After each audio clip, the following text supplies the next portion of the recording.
Olá, queridos cursistas! Vamos iniciar nossa última videoaula com muita fé e confiança na vitória. Aproveito para parabenizá-los por mais uma disciplina cursada.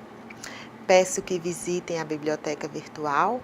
Lá disponibilizei um livro de Freire, videoaula e de uma entrevista de Jussara Hoffmann e muito mais. Peguem agora o seu bloco de anotações, poste suas dúvidas e contribuições no Fórum 4. Então vamos lá? Ao assunto dessa aula, falaremos sobre quem é o público da EJA, falaremos sobre prática pedagógica na EJA, concepções de ensino e aprendizagem, didática, currículo, planejamento, interdisciplinaridade, novas tecnologias na EJA e muito mais. Vamos iniciar nossa aula agora falando de educação. Em educação, busca-se cada vez mais conhecer métodos e práticas educativas que sejam mais adequadas à realidade cultural e que atendam ao nível de subjetividade de jovens e adultos. Esta é uma modalidade da educação básica que se propõe a atender um público ao qual foi negado o direito à educação durante a infância ou adolescência, seja pela falta de vagas, seja pelas inadequações do sistema de ensino ou pelas suas condições socioeconômicas desfavoráveis. Veja o que diz a Declaração de Hamburgo sobre a educação de jovens e adultos. Vamos lá? Então, eu parei lendo a declaração. Vou ler, tá? O artigo 3 da Declaração de Hamburgo sobre a educação de jovens e adultos. A educação de adultos compreende a educação formal e permanente, a educação não formal e toda a gama de oportunidades de educação informal e ocasional existentes em uma sociedade educativa e multicultural, na qual se reconhece os enfoques baseados na prática. Para que se considere a EJA como uma modalidade educativa inscrita no campo do direito, faz-se necessário superar uma concepção dita compensatória, cujos principais fundamentos são a de recuperação de um tempo de escolaridade perdido no passado e também a ideia de que o tempo apropriado para o aprendizado é a infância e a adolescência. Nessa perspectiva, é preciso buscar uma concepção mais ampla da dimensão tempo e espaço de aprendizagem, na qual educadores e educandos estabeleçam uma relação mais dinâmica com o entorno social e com as suas principais questões, considerando que a juventude e a vida adulta são também tempos de aprendizagem.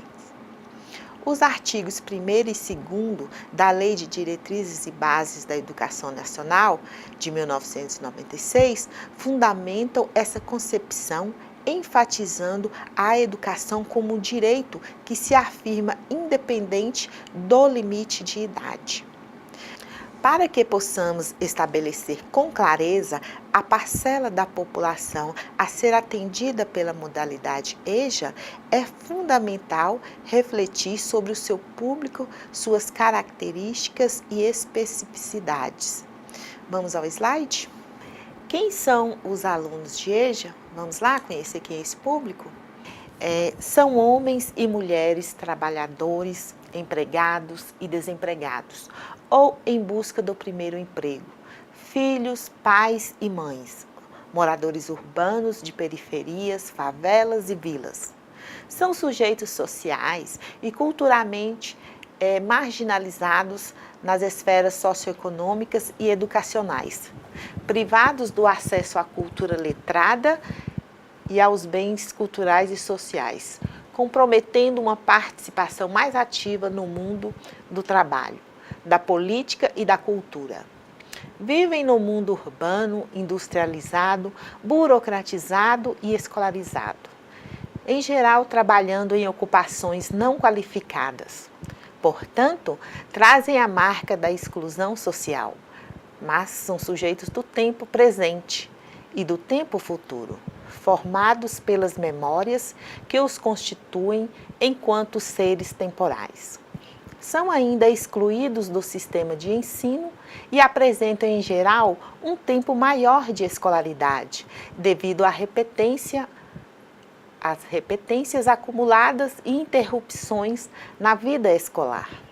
Muitos nunca foram à escola ou dela tiveram que se afastar, quando crianças, em função da entrada precoce no mercado de trabalho, ou mesmo por falta de escolas. Jovens e adultos que, quando retornam à escola, o fazem guiados pelo desejo de melhorar de vida ou por exigências ligadas ao mundo do trabalho. São sujeitos de direitos, trabalhadores que participam concretamente da garantia de sobrevivência do grupo familiar ao qual pertencem.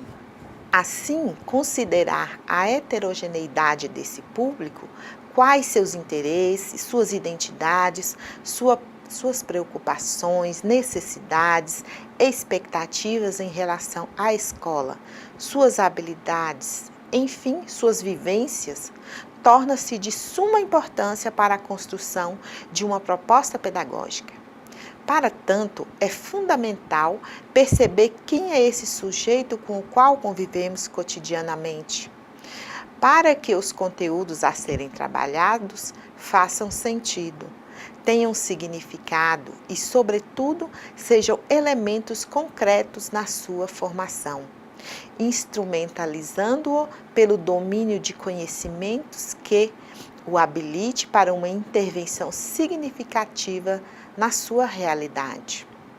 Ao longo da história da humanidade, sempre houve aqueles que buscam a compreensão de como se dá a produção de conhecimento do sujeito, cujo desenvolvimento e aprendizado estabelecem estruturas na forma como se aprende e como se ensina.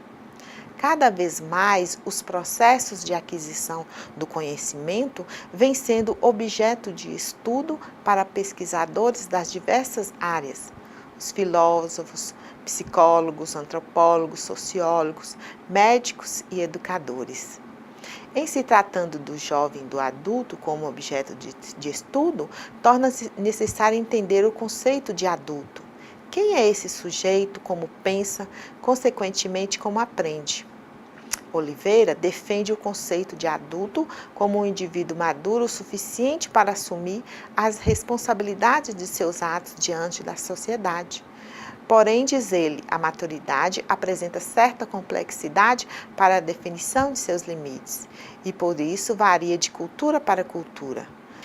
Na busca de um conceito mais claro, o autor considera pelo menos 4 aspectos da capacidade humana: o sociológico, o biológico, o psicológico e o jurídico.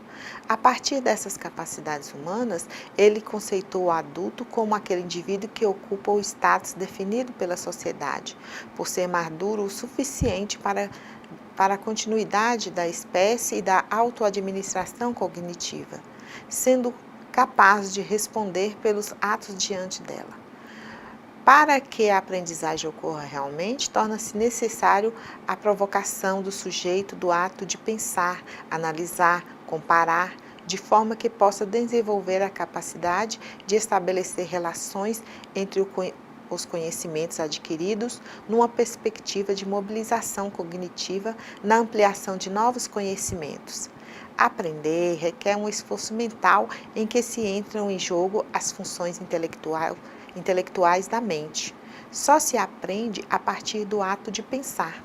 Sendo assim, acredita-se que a aprendizagem significativa será realmente efetivada a partir do princípio da interdisciplinaridade, em que o sujeito estabelecerá várias relações dos conhecimentos adquiridos em toda a sua história de vida e suas experiências. Frente a essa realidade, a autora Fazenda considera a interdisciplinaridade como um processo contínuo e interminável, tendo como base a construção do saber na formação pessoal e total do sujeito, utilizando técnicas e conhecimentos que favoreçam o processo de ensino e aprendizagem de forma coletiva, inserindo num contexto mais amplo no âmbito cultural. A autora traz a interdisciplinaridade como sendo uma busca que provém de uma pergunta-pesquisa, acreditando num processo que necessita ser vivenciado e praticado. Essa interdisciplinaridade não se refere apenas aos conteúdos científicos, mas à luz da formação pessoal e profissional do sujeito em sua dimensão mais ampla na sociedade. Numa concepção socio-interacionista, assume-se que o envolvimento e a aprendizagem ocorrem e se desenvolvem na medida em que podem construir significados adequados em torno de conteúdos envolvidos no processo. Essa concepção pode também ser útil para a reflexão e tomada de decisões, compartilhada das situações de aprendizagem que pressupõe o trabalho coletivo em interação com o ambiente educativo. Aprender não é uma tarefa fácil, simples, uma vez que envolve atividades intelectuais, as quais requerem a mobilização de esquemas de conhecimento, a partir do sentido e do significado que se pode atribuir aos conteúdos e ao próprio fato de aprender. Tais atividades dizem respeito ao prestar atenção, envolver-se, selecionar, estabelecer relações, comparar, avaliar. Por esse prisma, sentir-se disponível para aprender depende em boa parte de poder atribuir sentido àquilo que está sendo exposto. Para Solé, o termo sentido refere-se aos componentes motivacionais, afetivos e relacionais que contribuem para o ato de aprender. Destaca-se aqui o papel determinante do autoconceito no desenvolvimento da aprendizagem. Segundo a autora Solé, o autoconceito refere-se ao conhecimento de si mesmo e inclui juízos valorativos chamados de autoestima. Dessa forma, pode-se considerá-lo como causa e efeito do resultado da aprendizagem, influenciando não só as capacidades cognitivas, mas a elaboração de uma imagem pessoal, a qual nunca vai ser neutra. Compreende-se, portanto, que ele é construído nas relações de interação social em que as representações mútuas construídas pelos sujeitos envolvidos no processo desempenham um papel determinante.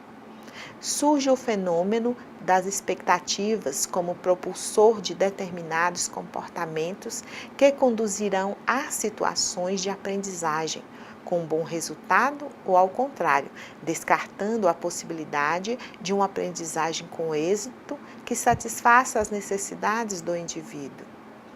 Existem suposições quanto à influência direta das expectativas, positivas ou negativas, geradas em relação aos sujeitos em situações de aprendizagem, aos quais seriam fatores interferentes no processo e, consequentemente, nos resultados esperados. Considerar os conhecimentos que o sujeito já possui, potencializá-lo positivamente, demonstra sinal de respeito por sua contribuição, elevando sua autoestima, bem como o motiva a continuar aprendendo. Fica claro nesse exposto que a aprendizagem se dá por meio de inscrições no âmbito das relações sociais, evidenciadas por sentimentos de respeito mútuo e confiança.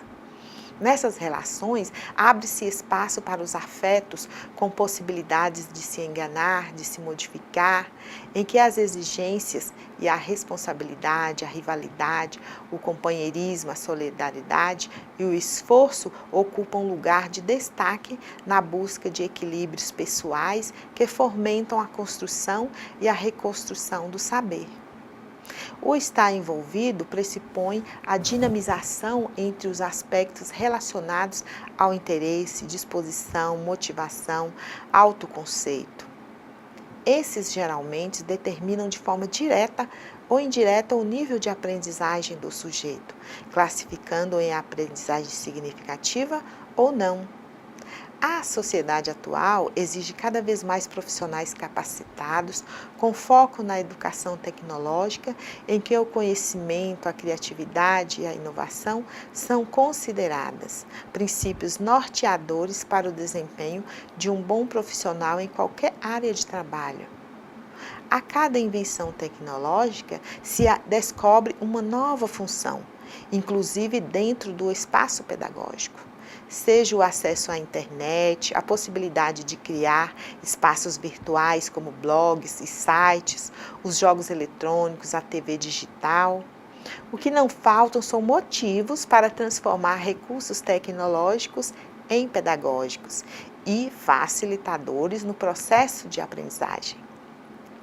Mas a discussão sobre a importância da tecnologia na educação ainda provoca opiniões diversas. Por exemplo, segundo Luiz Felipe Pondé, colunista do caderno Ilustrada da Folha de São Paulo, ele diz que a tecnologia não é primordial para educar ninguém. Para ele, há um modismo bobo entre as pessoas que costumam afirmar que estamos vivendo um novo paradigma. O colunista ressalta ainda que a experiência do conhecimento, a discussão do conteúdo e a capacidade de fazer o aluno prestar atenção no que o professor está dizendo depende muito pouco da tecnologia. Apesar de inseridas em boa parte das instituições sociais, ainda vivemos um período de adaptação às novas tecnologias. E na educação não seria diferente. Mas, se essa mesma tecnologia puder ser usada como facilitadora no processo de aprendizagem, porque não caber à educação uma parcela de responsabilidade na compreensão dos significados dessa transformação? Com os avanços tecnológicos, foram mudando os modelos sociais, inclusive alguns modelos pedagógicos. No mínimo, mudou-se a maneira de pesquisar, armazenar e difundir a informação. Apesar disso, ainda há muita dificuldade de interação entre os docentes.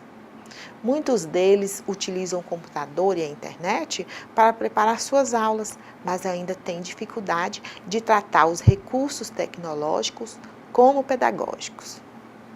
Os que conseguem romper essa barreira se deparam com o que provavelmente querem os estudantes: uma nova visão sobre a informação passada em sala de aula, uma nova maneira de construir o conhecimento e de trocar informações.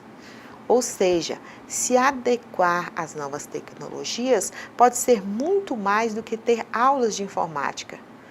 Pode ser reaprender a olhar. Porém, a realidade brasileira nos faz constatar que o maior problema ainda é a falta de estrutura e não de tecnologia. Não há como separar a educação de interação, e quando não há qualidade nas escolas, não há interatividade. Logo, sobra dificuldade na capacidade de questionamento e na formação de seu próprio conhecimento. E ainda é preciso um ambiente interativo para que as tecnologias se tornem recursos utilizáveis na educação. Ou seja, não basta ter dinheiro para investir em novas tecnologias. É primordial saber o que fazer com as muitas possibilidades por elas apresentadas. Isso significa que é preciso romper com os paradigmas educacionais tradicionais, abrindo-se para uma nova concepção de educação mais ampla, destacando o diálogo como um princípio orientador da prática pedagógica, valorizando assim questões inerentes à diversidade cultural.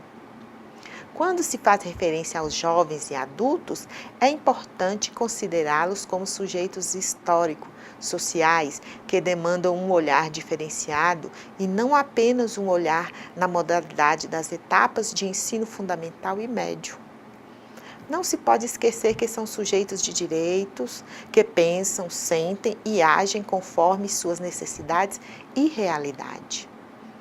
Esse olhar diferenciado requer uma reflexão aprofundada dos sentidos e significados implícitos na educação posta para esse público, que traspasse a ideia de qualidade no sentido conteudista que historicamente o ensino técnico tem exigido, para uma ideia de formação humanístico-científico-tecnológica, como pressupõe a educação profissional à luz da formação cidadã emancipatória.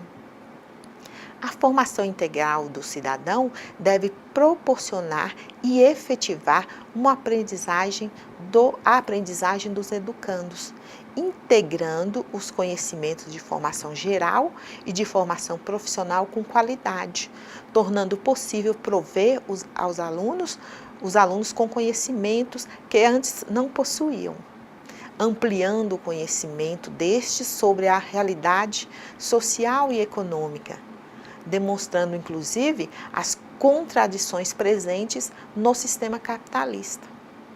A educação profissional nessa perspectiva poderá ainda, ao menos para alguns trabalhadores ou egressos do PROEJA, contribuir para a inserção no mercado de trabalho, em ocupações formais e rentáveis. É nessa concepção que o trabalho é um dos direitos da vida em sociedade, pelos quais cidadãs e cidadãos juntos contribuem para o desenvolvimento e ganham independência econômica. Trata-se, pois, de uma situação normal na sociedade, ainda que temporariamente sujeita a algumas condições de exceção motivadas por políticas e crises econômicas e sociais. De acordo com Martins, todos mudam quando há trabalho, não somente pela garantia de ganhar a vida, mas pela sensação de ser útil e sentir-se um cidadão com direitos e deveres na sociedade. O PROEJA vem justamente oferecer embasamento em busca da integralidade do indivíduo, tratando, portanto, de preparar adequadamente recursos humanos para atender às necessidades humanas dos indivíduos na sua relação social, possibilitando a formação autônoma que lhes subsidie a sua sobrevivência na sociedade, abrangendo inclusive os seus meios de produção. Vamos, a partir desse momento, nos ater em como deve ser a didática e o currículo na EJA. A escola, como a conhecemos nos dias de hoje, tem suas origens na Europa Ocidental entre os séculos XIV e XVII. Nesse período, a infância era considerada como fase da vida ou momento particular e específico da humanidade, que se diferenciava dos adultos. Logo, deveria ser dada maior atenção e deixando as crianças separadas, protegidas dos problemas mundanos, dos perigos e desejos que os adultos poderiam lhes trazer. A educação era elitista somente para alguns pequenos grupos privilegiados. A partir da metade do século XIX, a educação teve maior abertura para quase todas as pessoas, através de processos governamentais organizados em sistemas de ensino. O ritmo dessa expansão e consolidação desse sistema gerou o que foi denominado por muitos estudiosos como a escola de massa. Mas o que é a escola de massa? Vamos conferir no slide. A escola de massa é onde um professor ensina ao mesmo tempo e no mesmo lugar dezenas de alunos. Nasceu com a Revolução Industrial, mas chegou ao século XXI. Em 2 séculos mudaram os estudantes, mudou a sociedade, mudou o mercado de trabalho. Quando mudará a escola? As características dessa escola de massa era um ensino primário de 4 anos, que depois se torna um ensino fundamental de 8 ou 9 anos. Escolaridade obrigatória entre os 6 ou 7 anos até os 14 anos de idade, hoje se estendendo um pouco mais. Seriação anual e, mais recentemente, ciclos de aprendizagem, professores generalistas nas séries iniciais e especialistas nas séries finais. Classes mais ou menos homogêneas, agrupadas preferencialmente de acordo com a idade dos alunos, currículos padronizados, organizados principalmente por disciplinas, controle estatal das escolas ou pelo menos da emissão dos certificados e diplomas, instituição de mecanismo de controle, avaliação e seleção do material didático, mecanismos legais de acesso e de exercício da profissão docente.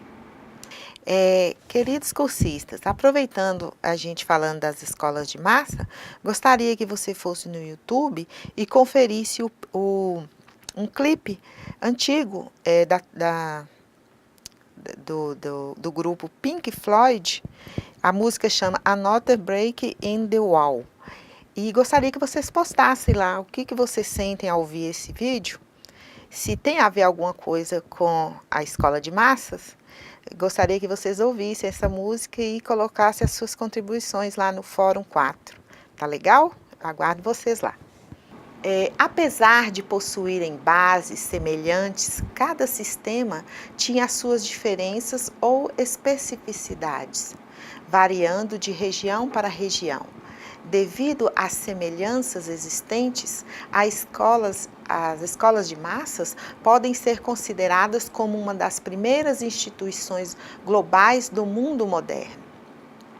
O processo de expansão e consolidação dos diversos sistemas nacionais de ensino ao longo de todo o mundo recebeu o nome de escolarização de massas.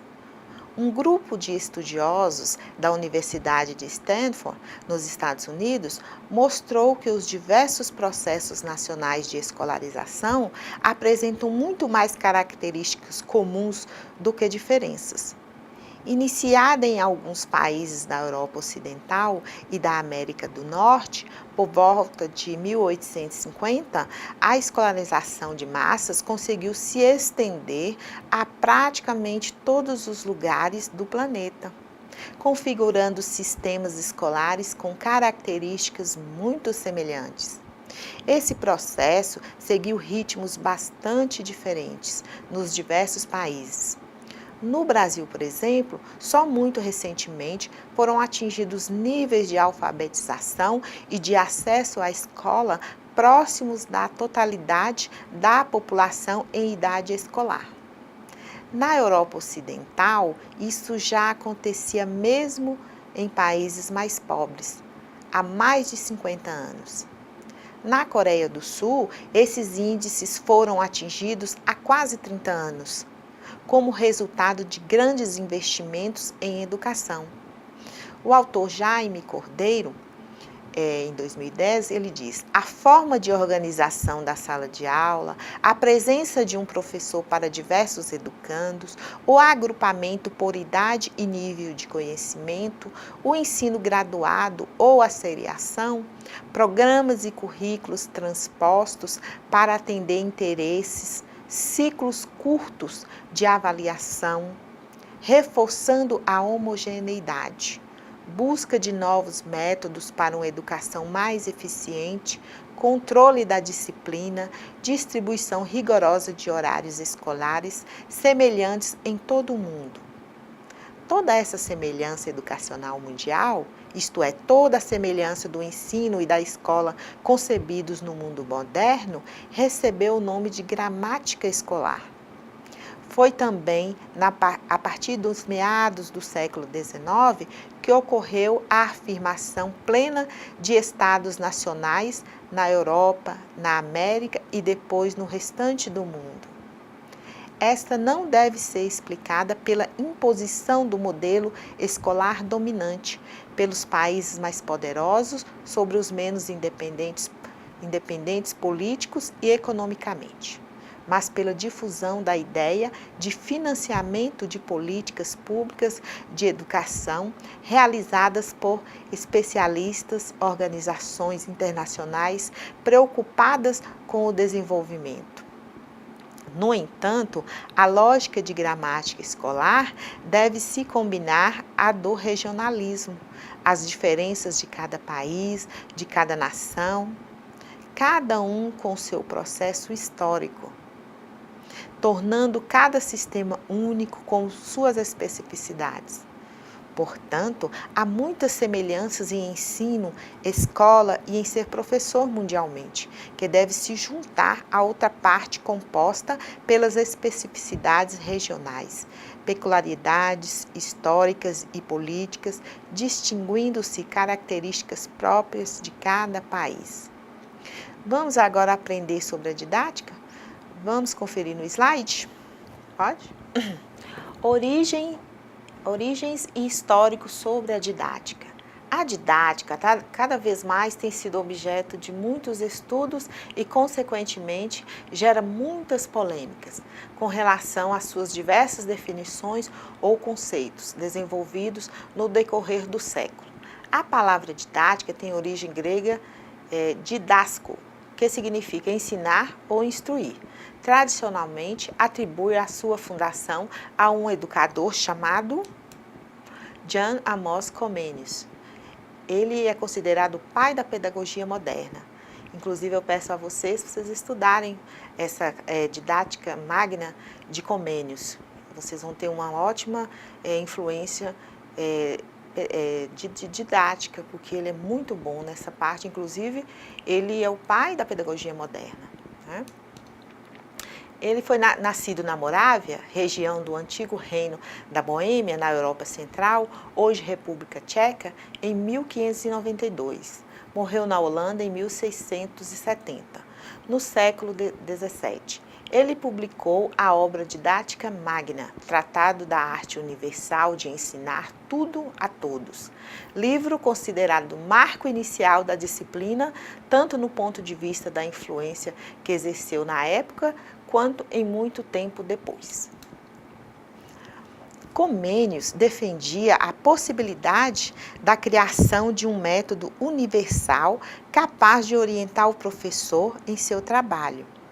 Seu objetivo principal era que os professores ensinassem menos e os educandos aprendessem mais, associando a didática e o ensino à arte, à técnica de executar o trabalho, isto é, a arte de ensinar, posicionando assim o professor como aquele que domina a profissão de ensinar, gerando para muitos estudiosos a ideia de missão e respeito do trabalho do professor. Muitas funções e atribuições foram delegadas ao professor e cada vez mais gerando confusão sobre a verdadeira função do professor até a atualidade. Mas podemos atribuir essa confusão de significados e atribuição se deve à própria origem da escola no mundo ocidental, ligadas aos estabelecimentos religiosos, associando permanentemente a marca entre magistério e sacerdócio. É na educação que a didática tem o seu foco principal, o ensino. É este que define suas especificidades e lugar. Assim sendo, fica notável a relevância e a necessidade de se entender o significado da ideia de ensinar para o exercício eficaz do docente. Toda a atividade proposta deve ser produzida com o objetivo de propiciar uma aprendizagem, pois todas as informações devem ser organizadas e sistematizadas com a finalidade de produzir a aprendizagem. Ideia essa lançada por Comenius e acolhida por muitos estudiosos. É um dos propósitos da didática selecionar uma ou mais entre várias maneiras de ensinar, a qual ou as quais produzirão a aprendizagem com maior sucesso. Nesse sentido, devemos levar em consideração que o ensino envolve não apenas conteúdos ou pessoas, mas ambos e as relações que são estabelecidas, produzindo assim a aprendizagem. Logo, ensinar deve ser visto como termo muito abrangente e polissêmico, produtor de resultados variados nos processos de aprendizagens. Como afirma o autor John Passmore, uma pessoa ensina quando transmite fatos, cultiva hábitos, treina habilidades, desenvolve capacidades, ensina alguém a nadar ou a apreciar música clássica, mostra como funciona um foguete lunar ou que e por que os planetas se movem em volta do Sol. E você, especialista, já fez seu aluno sentir-se assim? Para entender o termo ensino, o autor Passmore afirma que é necessário entender a relação pedagógica a partir de 3 vértices: professor, aluno e conteúdos de ensino, os quais nem sempre estão explícitos, porém jamais poderão ser ignorados.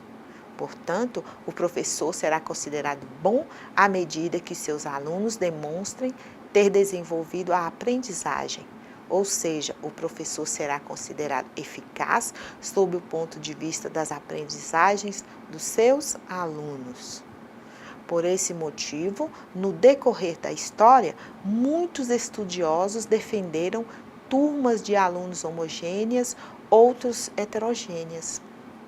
Porém, o que pode ser observado é que tanto aqueles quanto esses podem obter resultados exitosos e também não exitosos.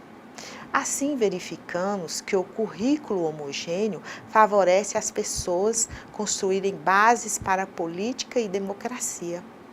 Apesar disso, muitas são as ideias que surgem e contestam esse tipo de currículo, valorizando a diversificação de possibilidades de obtenção de informações e construção do conhecimento. Se utilizados de forma adequada, o que realmente valorizaria e fortaleceria a democracia. Ao contrário, esta fica ameaçada de existir na prática, devido ao uso equivocado do construído. Pensar na mudança de currículo exige primeiro mudar os modos de ensinar e aprender, pois a democratização do ensino básico multiplicou os significados de forma jamais imaginada, multiplicando os nossos desafios e responsabilidades como educadores. Vamos ver agora no slide o pensamento de Dewey sobre a didática? John Dewey, filósofo, psicólogo, nasceu em 1859 nos Estados Unidos, fundador do pragmatismo, que quer dizer prática. Ele diz que a educação é um processo social, é desenvolvimento, não é a preparação para a vida, é a própria vida. Para ele, o interesse leva ao conhecimento. Esse interesse aparece quando se realiza uma atividade espontaneamente e, ao ser realizada, gera uma situação-problema a ser resolvida ou superada. E é justamente a educação que deve oferecer meios e oportunidades para a efetivação dessa superação, favorecendo a todo momento o que o aluno seja sujeito da construção de seu próprio conhecimento, por meio de um método baseado na investigação. Assim, é extremamente relevante ressaltar que a didática é um organismo vivo e age e interage com os outros organismos que o rodeiam. Possui vida independente no sistema escolar, modificando-se, transformando-se, fazendo e se refazendo, seguindo as transformações da sociedade. Por isso, ao estudar a didática, encontramos definições, ideias e teorias diferentes, mas com algo comum em todas: a relação que se estabelece com a forma de ensinar e de aprender, explicando as ampliações das ideias e definições no decorrer dos anos. Logo, temos que nos dedicarmos para entender como as aprendizagens se desencadeiam nesta realidade.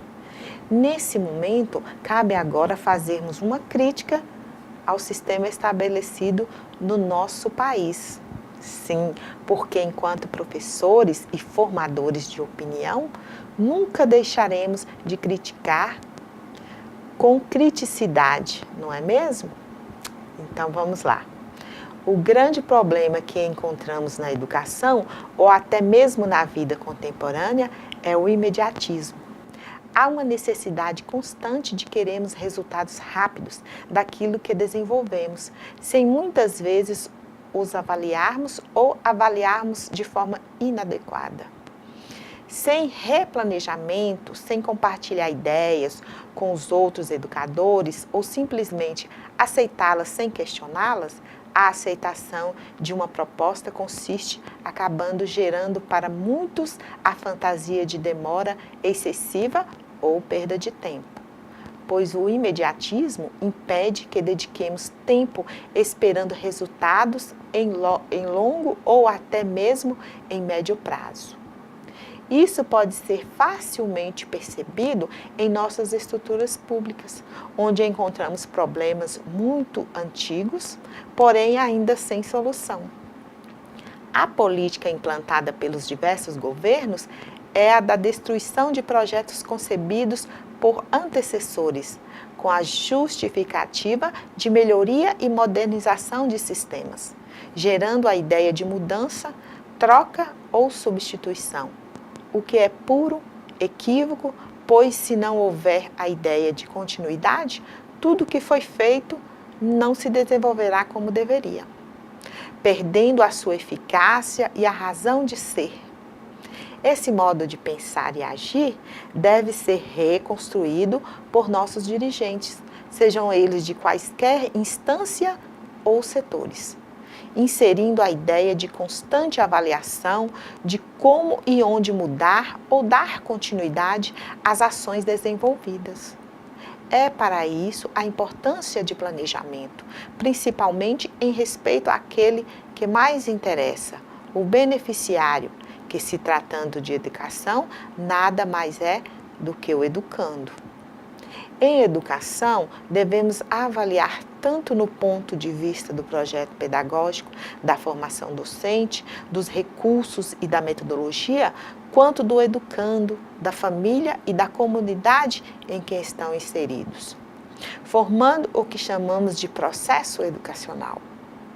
Outro elemento muito presente nas discussões em ambientes escolares, na atualidade, é a interdisciplinaridade, a transposição didática. Vamos aos slides conferir o que significa? Transposição didática, origem do termo transposição didática. Este termo, segundo Cheverland, em 1991, foi empregado inicialmente pelo sociólogo francês Michel Verret, na sua tese de doutorado Le Temps des Etudes, publicada em 1975. Verret fez uma análise sobre o tempo das práticas escolares.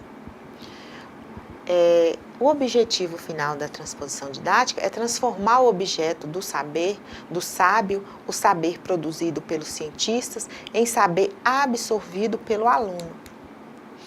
Ali está um quadro da transposição didática, que é o saber comum que se torna em saber científico. É o saber científico acadêmico que presiste ao saber a ensinar. Como o aluno terá acesso a este saber? Aí, logo depois do saber sábio, vamos passar para o saber ensinar, que é a modificação do conteúdo e objetivos de utilidade do saber sábio para atender às necessidades de ensino. São criações didáticas, material de apoio. Aí é como se fosse uma legenda, que de um vai passando para o outro. Do saber a ensinar, vamos para o saber ensinado, que é a recontextualização do saber científico e do saber a ensinar. Não pode ser apenas uma simplificação do conhecimento científico para evitar a distância entre ambos. Aí também está um quadro, que é o conhecimento científico, que se torna em didática, e a didática se torna em conhecimento escolar. Já a interdisciplinaridade é um adjetivo que qualifica o que é comum às duas ou mais disciplinas ou outros ramos do conhecimento. Apesar de conhecermos todos os benefícios que a interdisciplinaridade traz ao processo ensino-aprendizagem, ainda encontramos resistência em sua utilização como método de ensino. Inicialmente, podemos destacar que a formação inicial dos professores que estão inseridos na sala de aula traz consigo pouca informação a respeito de trabalho docente, que se trata de questionar, responder e avaliar. Avaliar constitui nas categorias básicas e nas atividades, seja ela na escola ou em instituições de que o homem participe. Segundo o autor Fazenda, ao dar início à prática interdisciplinar, é necessário que se tenha consciência de que será preciso comprometimento, planejamento adequado nos diversos pontos das reais dificuldades e também conscientização para que a mudança ocorra gradualmente, sem que haja maiores perdas.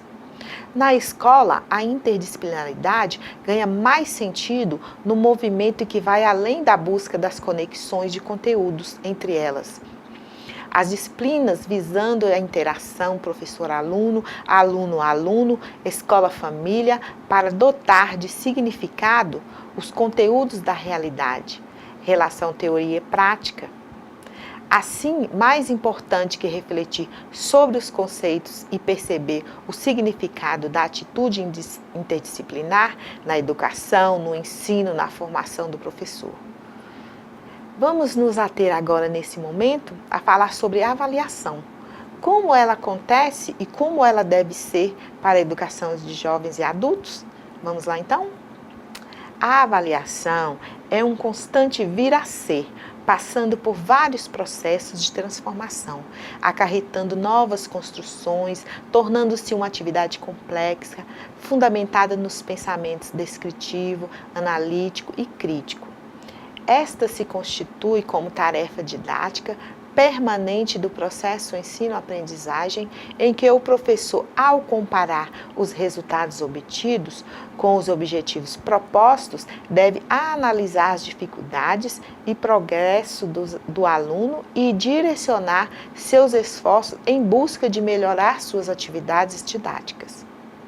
Libânio defende que a avaliação deve cumprir no mínimo 3 funções: a pedagógico-didática, cujo foco deverá estar no desenvolvimento das capacidades cognoscitivas, de diagnóstico, de diagnóstico, onde se busca identificar progressos e dificuldades dos alunos durante todas as etapas, no início, durante e no final das aulas ou unidades didáticas. É de controle, que se refere aos meios e à frequência das verificações dos resultados escolares. A avaliação objetiva parte do princípio da coletividade e do senso moral. Já a avaliação subjetiva é aquela realizada sem critérios técnicos e muito menos coletivos. O avaliador usa a própria consciência para executar a avaliação. Um breve recorte que, mesmo estando certo ou errado, dependerá de outras condições mínimas para validá-la. O problema surge quando a avaliação é feita de modo subjetivo por falta de conhecimento e o avaliador acredita fielmente que está avaliando objetivamente. Todo o processo parte de uma opinião, de um ponto de vista, de uma maneira de pensar, de uma concepção que ele, o avaliador, tem do que está sendo avaliado. Além disso, pode ser uma posição diferente da maioria dos educadores, sem a troca de ideias, possibilitando a existência de outras avaliações subjetivas por parte dos outros educadores. Portanto, em ambientes educativos, essa situação é extremamente perigosa. Avaliar subjetivamente, acreditando o contrário.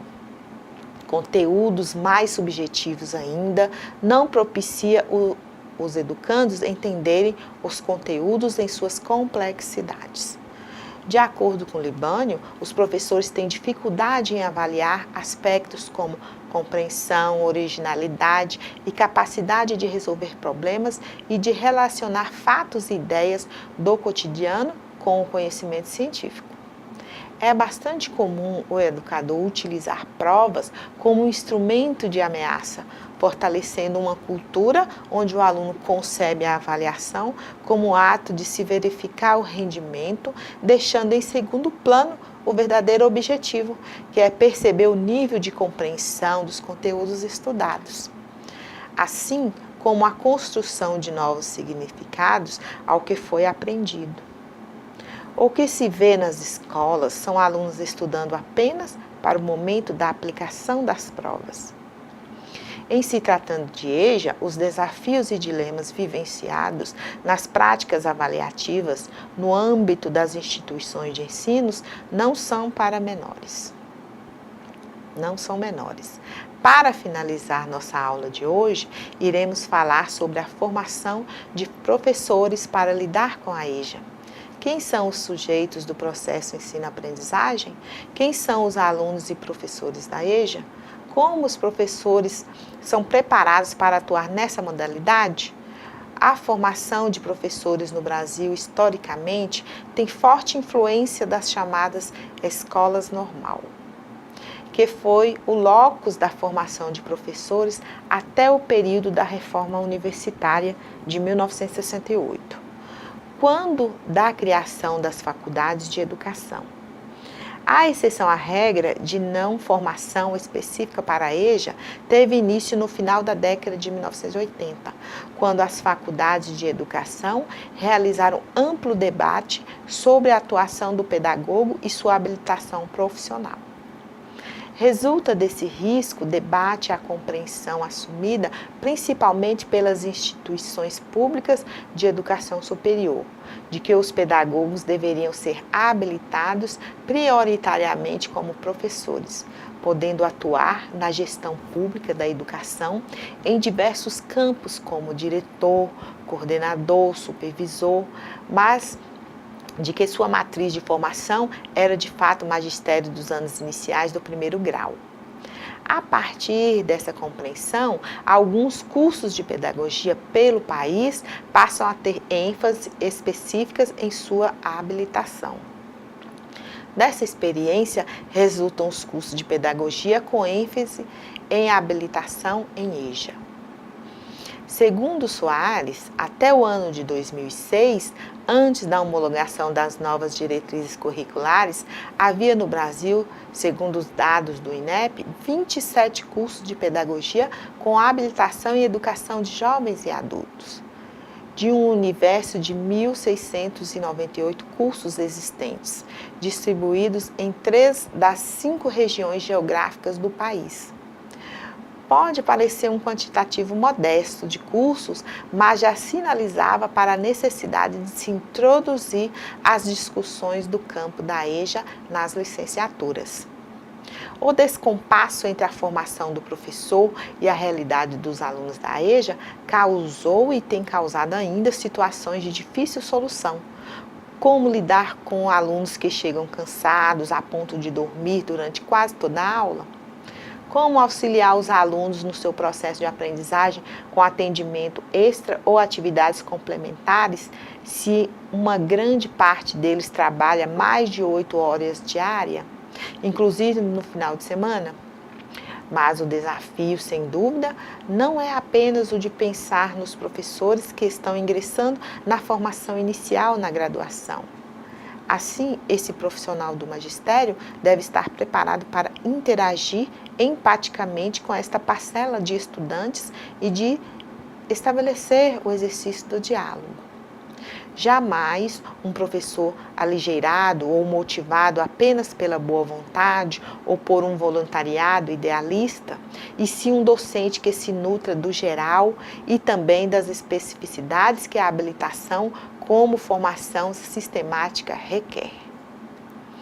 A preocupação em caracterizar a prática do professor de EJA como ação dialógica repõe uma reflexão já antiga em nosso campo, trazida pelo educador Paulo Freire. Nas diversas obras por ele publicadas desde a década de 1964, Os diversos movimentos populares de educação e cultura da década de 1960 e o trabalho de Paulo Freire traziam em seus princípios a concepção de educação emancipatória e a perspectiva do educador como agente político na sociedade, o que é retomado pelo parecer número 11 de 2000. Vê-se, pois, a exigência de uma formação específica para a EJA. No caso, trata-se de uma formação em vista de uma relação pedagógica com sujeitos trabalhadores ou não, com marcadas experiências vitais que não podem ser ignoradas. E esta adequação tem como finalidade, dado o acesso à EJA, a permanência na escola em via ensino com conteúdos, trabalhos, de modo diferenciado com métodos e tempos internacionados ao perfil. Também o tratamento didático dos conteúdos e das práticas não pode se ausentar nem da especificidade da EJA e nem do caráter multidisciplinar e interdisciplinar dos componentes curriculares. Para atender a esta finalidade, elas deverão buscar os melhores meios para satisfazer os estudantes matriculados. As licenciaturas e outras habilitações ligadas aos profissionais do ensino não podem deixar de considerar em seus cursos a realidade da EJA. Assim, ao longo do texto, ao contextualizar a EJA no Brasil, sinalizamos para a importância dos movimentos em prol de sua afirmação como modalidade educativa e como direito social, enfocando, sobretudo, o campo da formação. É isso aí, cursistas. Chegamos ao fim da nossa disciplina Teoria e Prática Pedagógica no ProEJA. Esperamos ter agregado mais conhecimento e somado as experiências. Desejo sucesso, fiquem com Deus e termino com essa mensagem para vocês. Vamos lá ao slide? A alegria não chega apenas no encontro do achado, mas faz parte do processo da busca. E ensinar e aprender não pode dar-se fora da procura, fora da boniteza e da alegria. Paulo Freire.